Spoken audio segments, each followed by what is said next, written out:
বিসমিল্লাহির রহমানির রহিম। সুপ্রিয় শিক্ষার্থীবৃন্দ, আসসালামু আলাইকুম। আশা করি ভালো আছো। আমার অনলাইন ক্লাসে তোমাদেরকে স্বাগত জানাচ্ছি। প্রিয় শিক্ষার্থী বন্ধুরা, আমরা এর আগের শনিবারে যে ক্লাসটা নিয়েছি সেখানে জাতিসংঘের বিশেষ সংস্থাসমূহ নিয়ে পড়াচ্ছিলাম। 11তম সংস্থা পর্যন্ত হয়েছে। আজকে আমাদের 11-র পড়া থেকে শুরু করব আমরা, অর্থাৎ একই টপিক্সের উপর আমার দ্বিতীয় ক্লাস। আমরা একটু দেখে যাব, আগেরগুলো মনে পড়ে। আমাদের সদর দপ্তরের ছবি দেখলাম, আমরা এগুলো দেখছি। সবগুলোর অ্যাব্রিভিয়েশন আমাদের জানা দরকার, বিভিন্ন চাকরির পরীক্ষা সহ সব জায়গায় প্রায় আসে। আমরা খালি একবার এক নজর দেখে যাব।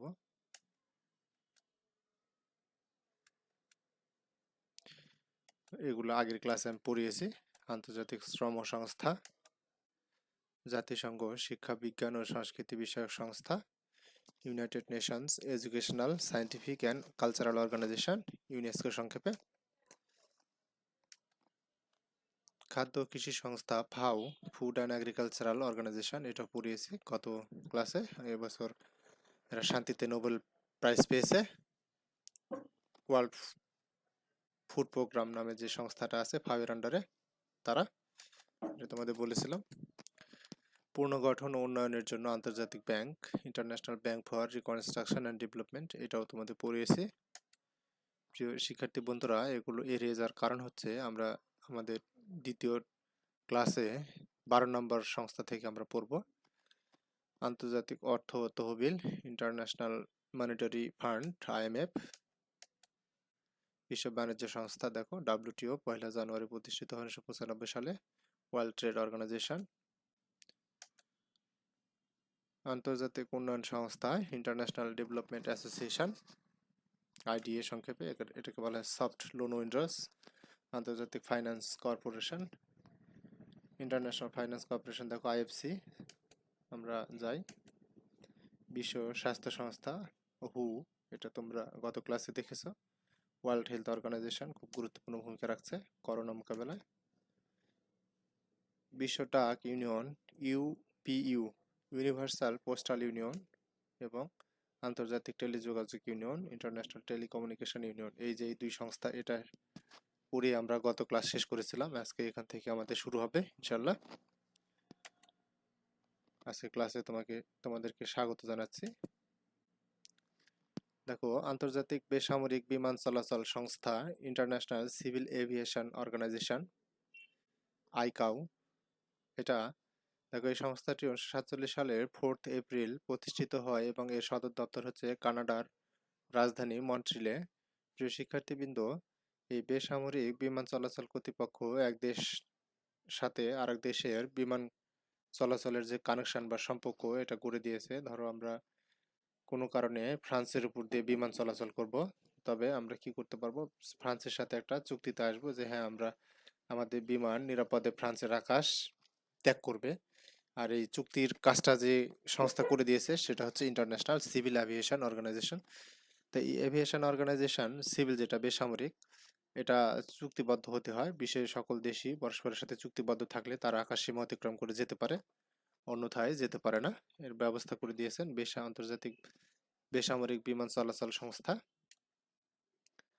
আসো, আন্তর্জাতিক নৌ চলাচল সংস্থা, আমরা এটা একটু খেয়াল করি প্রিয় শিক্ষার্থী বন্ধুরা। ইন্টারন্যাশনাল ম্যারিটাইম অর্গানাইজেশন, IMO, এই সংস্থাটি প্রতিষ্ঠিত হয় 1959 সালে এবং এর সদর দপ্তর লন্ডন শহরে। এই সংস্থার আন্ডারে আন্তর্জাতিক সীমানা নির্ধারণ করা হয়, ইন্টারন্যাশনাল ম্যারিটাইম অর্গানাইজেশন। এবং তোমরা জানো, মিয়ানমার এবং ভারতের সাথে আমরা যে আন্তর্জাতিক সমুদ্র সীমা বিষয়ে জয়লাভ করেছি, সেটা এই অর্গানাইজেশনের সদস্য হওয়ার ফলেই। এখানে এক্সক্লুসিভ ইকোনমিক জোন, এইটাতে মানে সমুদ্র সীমার যে 350 মিটার বলা হয়, এই 350 মিটারের মধ্যে অন্য কোনো দেশের সংস্থা আসতে হলে, নৌ বাহিনীর কোনো জাহাজ এগুলো আসতে হলে অনুমতির দরকার হয়। এর বাইরে যে জলসীমা রয়েছে, কন্টিনেন্টাল ড্রিফট বা মহীসোফান, মানে গভীর সমুদ্র যেটা আমি বোঝাতে চাচ্ছি, সেটা হচ্ছে আন্তর্জাতিক রুট, আন্তর্জাতিক সমুদ্র রুট হিসাবে বা মেরিটাইম রুট হিসাবে ব্যবহৃত হয়। দক্ষিণ চীন সাগরে যেমন আমেরিকান জাহাজ যদি যায়, যুদ্ধ জাহাজ, তাহলে তারা কিন্তু কি করতে পারে না, এক্সক্লুসিভ ইকোনমিক জোনে যেতে পারে না চীনের, কিন্তু তারা কি করে, গভীর সমুদ্র দিয়ে যাতায়াত করে। এবং তখন এই যাতায়াতকে কেন্দ্র করে দুই দেশের মধ্যে সম্পর্ক উত্তপ্ত হয়, আমরা দেখেছি। আর আন্তর্জাতিক নৌ চলাচল সংস্থা এই কারণে দরকার যে পাইরেট বা জলদস্যুরা কি করে, জাহাজগুলো অপহরণ করে, মুক্তিপণ দাবি করে, তাই এই সংস্থা বিশ্বব্যাপী নিরাপদ নৌ চলাচল নিশ্চিত করে। প্রিয় শিক্ষার্থী বন্ধুরা, আন্তর্জাতিক কৃষি উন্নয়ন তহবিল দেখো, international fund for agricultural development, Ifad, IFAD, এই সংস্থাটি প্রতিষ্ঠিত হয় 1977 সালে। সদর দপ্তর রোমে, মানে খাদ্য বিষয়ক যেগুলো কৃষি বিষয়ক আছে এগুলো রোমে, একটু খেয়াল রেখো, সদর দপ্তর অনেক সময় আসে। আর এই আন্তর্জাতিক কৃষি উন্নয়ন তহবিল বিশ্বের দরিদ্র দেশগুলোকে কৃষি কাজে সহায়তার জন্য প্রযুক্তি সহায়তা এবং আর্থিক সহায়তা এবং অন্যান্য বিশেষত বিভিন্ন ধরনের জৈব সার, রাসায়নিক সার উন্নয়নে সহযোগিতা করে থাকে। এই সংস্থার কার্যকারিতা মূলত উৎপাদন বৃদ্ধির জন্য পৃথিবীর। দেখো, জাতিসংঘ শিল্প উন্নয়ন সংস্থা, United Nations Industrial Development Organization, UNIDO, এই সংস্থাটি প্রতিষ্ঠিত হয় 1966 সালে এবং জাতিসংঘের অন্তর্ভুক্ত হয় 1985 সালে। সদর দপ্তর ভিয়েনায়, অস্ট্রিয়ার রাজধানী ভিয়েনাতে এটা প্রতিষ্ঠিত হয়েছে, জাতিসংঘ শিল্প উন্নয়ন সংস্থা। আমরা দেখছি যে প্রায় প্রত্যেকটা সংস্থায় বিশ্বের বিভিন্ন ধরনের উন্নয়নে কাজ করছে, অর্থাৎ এই সংস্থাগুলো পৃথিবীর সকল দেশকে একত্রিত করেছে জাতিসংঘ সদর দপ্তরে। বিশ্ব আবহাওয়া সংস্থা, World Meteorological Organization, WMO, meteorological, একটু ভালো করে দেখো উচ্চারণটা। সংস্থাটির জন্ম 1873 সালে, এটি জাতিসংঘের অন্তর্ভুক্ত হয় 1950 সালে, সদর দপ্তর জেনেভায়। মূল কাজ বিশ্বব্যাপী আবহাওয়া পর্যবেক্ষণ করা এবং সতর্ক বার্তা প্রেরণ করা। যেমন বঙ্গোপসাগরে যদি কোনো জলোচ্ছ্বাস বা ঘূর্ণিঝড়ের উৎপত্তি ঘটে, বাংলাদেশকে কি করে জানিয়ে দেয়, এবং বিশ্বের যে কোনো দেশের সমুদ্রে যদি কি হয়, সাইক্লোন বা ঘূর্ণিঝড়ের পূর্বাভাস পাওয়া যায়, সেটার সঙ্গে সঙ্গে সেই দেশকে অবহিত করে বিশ্ব আবহাওয়া সংস্থা। প্রিয় শিক্ষার্থী বন্ধুরা, আমরা দেখি এরপরে আন্তর্জাতিক আণবিক শক্তি এজেন্সি, যেমন IAEA বলে এটাকে সংক্ষেপে, ইন্টারন্যাশনাল অ্যাটমিক এনার্জি এজেন্সি। এই সংস্থাটি প্রতিষ্ঠিত হয় 1957 সালের 29 জুলাই এবং সদর দপ্তর অস্ট্রিয়ার রাজধানী ভিয়েনায়। এটা বেশ কয়েকবার শান্তি পুরস্কার পেয়েছে, তোমরা নাম শুনেছো কিনা জানি না। CTBT, comprehensive test ban treaty, অর্থাৎ ব্যাপক পরিমাণে পারমাণবিক অস্ত্রের পরীক্ষা নিষিদ্ধকরণ চুক্তি, CTBT চুক্তি। আর এর আন্ডারে দুইটা চুক্তি স্বাক্ষরিত হয়, সল্ট 1 এবং সল্ট 2। সল্ট হচ্ছে strategic arms, SA strategic arms limitation treaty, কৌশলগত অস্ত্র সীমিতকরণ চুক্তি। আমেরিকা এবং রাশিয়ার মধ্যে চুক্তিগুলো স্বাক্ষরিত হয় যেন বিশ্বে পারমাণবিক বা আণবিক শক্তি বেশি পরিমাণে বৃদ্ধি না পায়, ফলে পৃথিবী ধ্বংস হয়ে যেতে পারে। এই কারণে আমেরিকা এবং রাশিয়া সহ অন্যান্য পারমাণবিক শক্তিধর দেশগুলা পারমাণবিক শক্তি হ্রাস করার বা কমিয়ে ফেলার অঙ্গীকার করে। আর এই সংস্থাটা কি করছে, কাজ করছে পারমাণবিক শক্তি পৃথিবীতে যত কম রাখা যায় সেই জন্য। তাহলে IAEA, international atomic energy agency. প্রিয় শিক্ষার্থী বন্ধুরা, আমরা সামনের দিকে অগ্রসর হব, আমাদের আরো রয়েছে। জাতিসংঘ শিশু শিক্ষা তহবিল দেখো, UNICEF, United Nations international children's emergency fund, এটির জন্ম হয় 1946 সালে এবং জাতিসংঘের অন্তর্ভুক্ত হয় 1953 সালে। এর সদর দপ্তর যুক্তরাষ্ট্রের নিউ ইয়র্কে। এটি 1965 সালে শান্তিতে নোবেল পুরস্কার পান। প্রিয় শিক্ষার্থী বন্ধুরা, আমরা ইউনিসেফের আন্ডারে বহু সেবা পেয়ে থাকি।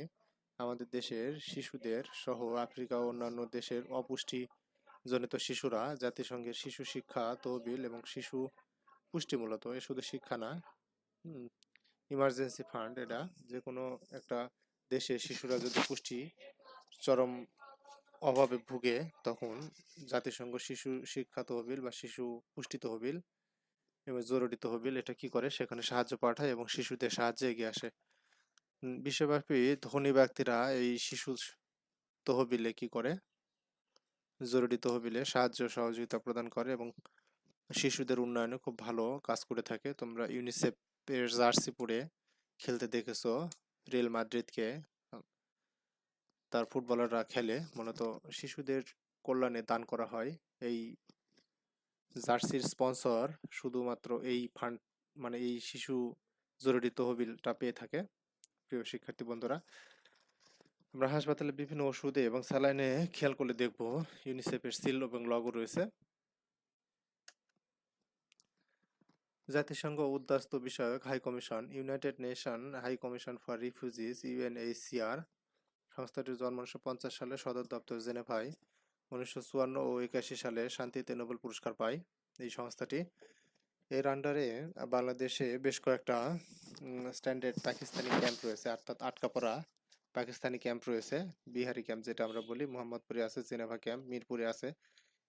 এছাড়াও বর্তমানে যে রোহিঙ্গা তাদের সাহায্যের জন্য এই United Nation High Commission for Refugees বা ইউএনএইচসিআর কাজ করে যাচ্ছেন। তোমরা জানো যে প্রায় বাংলাদেশ গত কয়েক বছর ধরে $43 মিলিয়ন সাহায্য পেয়েছে। মূলত এই সাহায্যগুলো কালেকশন করে দিয়েছে কে? United Nation High Commission for Refugees রোহিঙ্গাদের জন্য কাজ করে যাচ্ছে। শুধু রোহিঙ্গা নয়, বিশ্বের যে কোনো শরণার্থী সমস্যা সেখানে তারা যায়।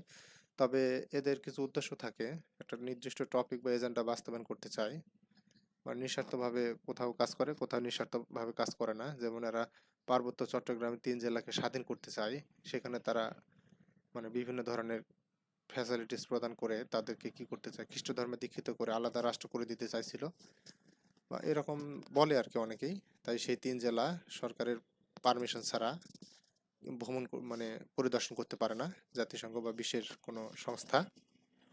প্রিয় শিক্ষার্থী বন্ধুরা, আমরা একটু দেখি জাতিসংঘ উন্নয়ন ও বাণিজ্য কর্মসূচি, United Nations Conference on Trade and Development, UNCTAD UNCTAD. দেখো, United Nations Conference on Trade and Development সংস্থাটির জন্ম হয় 1964 সালে, সদর দপ্তর জেনেভায়। এই সংস্থাটি GATT, General Agreement on Trade and Tariff এর মাধ্যমে ডাব্লিউটিও অর্থাৎ ওয়ার্ল্ড ট্রেড অর্গানাইজেশনের জন্ম দিয়েছে। বিশ্ব মেধা সংক্রান্ত সম্পদ রক্ষা, ওয়ার্ল্ড ইন্টেলেকচুয়াল প্রপার্টি অর্গানাইজেশন উইপো, এটা খুব গুরুত্বপূর্ণ। দেখো, বিভিন্ন দ্রব্যের প্যাটেন্ট দেয় এরা, মেধাস্বত্ব অর্থাৎ কপিরাইট দেয়। যেই সংস্থাটি যেই জিনিস, মনে করো তুমি একটা প্রোডাক্ট আবিষ্কার করেছো, সেই প্রোডাক্টের মেধাস্বত্ব তুমি পাবা। বিশ্বের যে কোনো দেশে যদি সেটা ব্যবহার করে অটো তুমি বেনিফিট পেতে থাকবা। তবে এটার কিছু ব্যতিক্রম আছে, যেমন দরিদ্র দেশগুলো মেধাস্বত্ব চুক্তির আওতায় আসেনি। যেমন বাংলাদেশ কম্পিউটারে যে পাইরেসি কপি ব্যবহার করে উইন্ডোজ, এই কারণে বাংলাদেশকে টাকা দিতে হয় না, পাইরেসি ব্যবহার করতে পারে। কিন্তু উন্নত বিশ্বে কেউ মাইক্রোসফটের উইন্ডোজ ব্যবহার করলে তাকে টাকা দিয়ে কিনে ব্যবহার করতে হয় এবং সেটা অনেক বেশি খরচ। বাংলাদেশকে ওষুধ শিল্পে এবং কম্পিউটার শিল্পে এখনো দিতে হয়নি, তবে 21 সালের পরে দেওয়া লাগতে পারে। মেধাস্বত্ব সংক্রান্ত প্যাটেন্টের মূল্য দেওয়া লাগতে পারে, তবে সেটা বাংলাদেশের জন্য অনেক কঠিন হয়ে যাবে। বাংলাদেশ আরো 10 বছর সময় চেয়েছে। তাহলে ওয়ার্ল্ড ইন্টেলেকচুয়াল প্রপার্টি অর্গানাইজেশন উইপো সংস্থাটি প্রতিষ্ঠিত হয় 1967 সালে এবং জাতিসংঘের অন্তর্ভুক্ত হয় 74 সালের 13 মার্চ, সদর দপ্তর জেনেভায়। এটা খুব গুরুত্বপূর্ণ একটা সংস্থা, কারণ একজন মানুষ বা কোম্পানি একটা কিছু আবিষ্কার করলে সেটা কেউ গণহারে ব্যবহার করতে পারবে না। যে আবিষ্কার করেছেন তার তো কিছু মূল্যায়ন হওয়া উচিত, এই কারণে কি মেধাস্বত্ব দেওয়া হয় বা পেটেন্ট দেওয়া হয় উইপো, ওয়ার্ল্ড ইন্টেলেকচুয়াল প্রপার্টি অর্গানাইজেশন। প্রিয় শিক্ষার্থী বন্ধুরা, জাতিসংঘ উন্নয়ন কর্মসূচি, United Nations Development Programme UNDP. তোমরা বাংলাদেশের আনাচে কানাচে ইউএনডিপির গাড়ি দেখেছো, জাতিসংঘের পতাকা নিয়ে ঘোরাঘুরি করে। সংস্থাটির জন্ম 1965 সালে, সদর দপ্তর যুক্তরাষ্ট্রের নিউ ইয়র্কে। মূলত ওই যে MIGA multi lateral investment corporation, যেটা আমি তোমাদের বলেছিলাম 5টা ব্যাংক, আইডিএ, আইবিআরডি, আইএফসি, এই ব্যাংকগুলোর কার্যক্রম পরিদর্শনের জন্য ইউনাইটেড নেশনস ডেভেলপমেন্ট প্রোগ্রাম কাজ করে থাকে। বাংলাদেশে বহু এলাকায় এই সংস্থাটি বিভিন্ন ধরনের উন্নয়নমূলক কার্যক্রম পরিচালনা করে যাচ্ছে, বিশ্বেরও, বাংলাদেশ সহ বিশ্বের অনেক জায়গায়। প্রিয় শিক্ষার্থী বন্ধুরা, আমরা পরেরটা দেখি। জাতিসংঘ পরিবেশ কর্মসূচি। United Nations Environment Programme UNEP সংস্থাটি প্রতিষ্ঠিত 72 সালে। সদর দপ্তর কেনিয়ার নাইরোবিতে। প্রতি বছর 5 জুন বিশ্ব পরিবেশ দিবস পালিত হয় এই সংস্থার আন্ডারে। বিশ্ব পরিবেশ কর্মসূচি পালন করে জাতিসংঘ এই সংস্থার মাধ্যমে। আমরা ক্লাসের শেষের দিকে যাব। জাতিসংঘ জনসংখ্যা বিষয়ক তহবিল। United Nations fund for population activities. দেখো ইউএনডিপি, এটা ভুল হবে, ইউএনএফপিএ হবে। আমি এখানে লিখতে ভুল করেছি, দুঃখিত, তোমরা এটা ঠিক করে নিও। ইউএনএফপিএ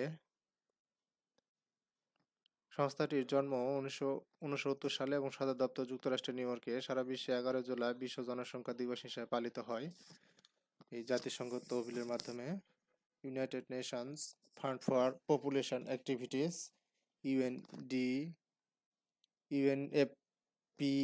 ইউএনএফপিএ আবার বলছি তোমাদের, ইউএনএফপিএ হবে, ইউএনএফপিএ এখানে ঠিক করে নিও। আন্তর্জাতিক বিনিয়োগ বিরোধ নিষ্পত্তি।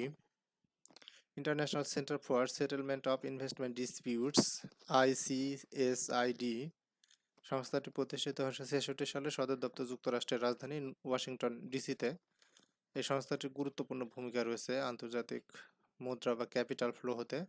মনে করো IFC বাংলাদেশের রহিম আফরোজ নামক একটা কোম্পানিকে ইনভেস্ট করেছে। রহিম আফরোজ কোনো কারণে দেউলিয়া হয়ে গেল বা টাকা দিচ্ছে না, ইনভেস্টমেন্ট নিয়েছে সেখান থেকে, কিন্তু তাদেরকে পরিশোধ করছে না, তাহলে কি এই বিরোধ নিষ্পত্তি করবে? তখন international Centre for Settlement of Investment dispute যেটা আছে, এরা এই ডিসপিউট বা বিরোধ কি করবে, মীমাংসা করবে।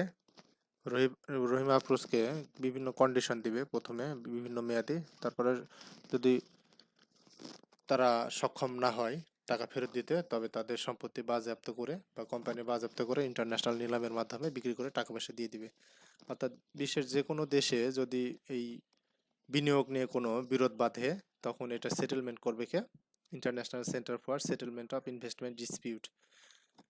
কোনো কারণে বাংলাদেশ ধরো লোন নিছে, কিন্তু সেটা কি করছে না, নির্দিষ্ট মেয়াদে ফেরত দিচ্ছে না, তখন বাংলাদেশের উপর চাপ প্রয়োগ করবে। বা অন্য দরিদ্র দেশ যদি লোন নিয়ে থাকে IMF থেকে বা ওয়ার্ল্ড ব্যাংক থেকে, তখন এরা এই ডিসপিউটটা কি করবে, মীমাংসা করবে।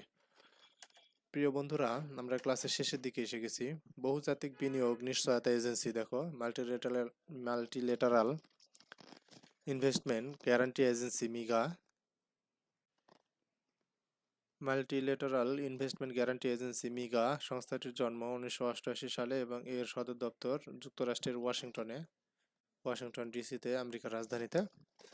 তাহলে আমরা দেখলাম এইটা মূলত কি করে, বহুজাতিক বিনিয়োগ নিশ্চিত করে, এক দেশের বিনিয়োগ আরেক দেশে প্রেরণ এবং সেখান থেকে কালেকশন, এগুলো করে থাকে এরা। আমরা এতক্ষণে জাতিসংঘের বিশেষ সংস্থাসমূহ সম্পর্কে যা শিখলাম, আন্তর্জাতিক শ্রম দিয়ে শুরু করেছিলাম, আমরা এগুলো দেখলাম, আবার নামগুলো দেখে নিই। দেখো, পুনর্গঠন উন্নয়নের জন্য বিশ্ব বাণিজ্য সংস্থা, আন্তর্জাতিক উন্নয়ন সংস্থা, আন্তর্জাতিক ফাইন্যান্স কর্পোরেশন, বিশ্ব স্বাস্থ্য সংস্থা, বিশ্ব ডাক ইউনিয়ন, আন্তর্জাতিক টেলিযোগাযোগ ইউনিয়ন, আন্তর্জাতিক বেসামরিক বিমান চলাচল, আন্তর্জাতিক নৌ চলাচল সংস্থা, আন্তর্জাতিক কৃষি উন্নয়ন তহবিল, জাতিসংঘ শিল্প উন্নয়ন সংস্থা, বিশ্ব আবহাওয়া সংস্থা, আন্তর্জাতিক আণবিক শক্তি এজেন্সি, জাতিসংঘ শিশু শিক্ষা তহবিল, জাতিসংঘ উদ্বাস্তু বিষয়ক হাই কমিশন, জাতিসংঘ উন্নয়ন ও বাণিজ্য কর্মসূচি, বিশ্ব মেধা সংক্রান্ত সম্পদ রক্ষা, জাতিসংঘ উন্নয়ন কর্মসূচি, জাতিসংঘ পরিবেশ কর্মসূচি, জাতিসংঘ জনসংখ্যা বিষয়ক তহবিল, আন্তর্জাতিক বিনিয়োগ বিরোধ নিষ্পত্তি, বহুজাতিক বিনিয়োগ নিশ্চয়তা এজেন্সি। এবারে আমরা বাড়ির কাজ দেখি। জাতিসংঘের 10টি বিশেষ সংস্থার নাম লিখো। পূর্ণরূপ লেখো: ILO, IMF, ইউনেস্কো। জাতিসংঘের বিশেষ সংস্থা সমূহের নাম লিখো, যদি পারো সবগুলো খাতায় লিখে রাখো, এটা একটা ক্রেডিট যে তুমি সবগুলো সংস্থার নাম জানো। জাতিসংঘের বিশেষ সংস্থা সমূহের বর্ণনা শিখবে। প্রিয় শিক্ষার্থী বন্ধুরা, তোমাদের ক্লাসের শেষ পর্যায়ে এসে গেছি আমরা। নতুন বছর সবার ভালো কাটুক, সুন্দর কাটুক। সব পরীক্ষার ডেট দিক, ভালো করে সবাই পরীক্ষায় অংশগ্রহণ করো, সেই প্রত্যাশা ব্যক্ত করছি। সবাই ভালো থেকো। যদি কারো কোনো প্রশ্ন থাকে আমার ক্লাসের নিচে কমেন্ট করতে পারো। সবাই ভালো থেকো, সুস্থ থেকো। আল্লাহ হাফেজ।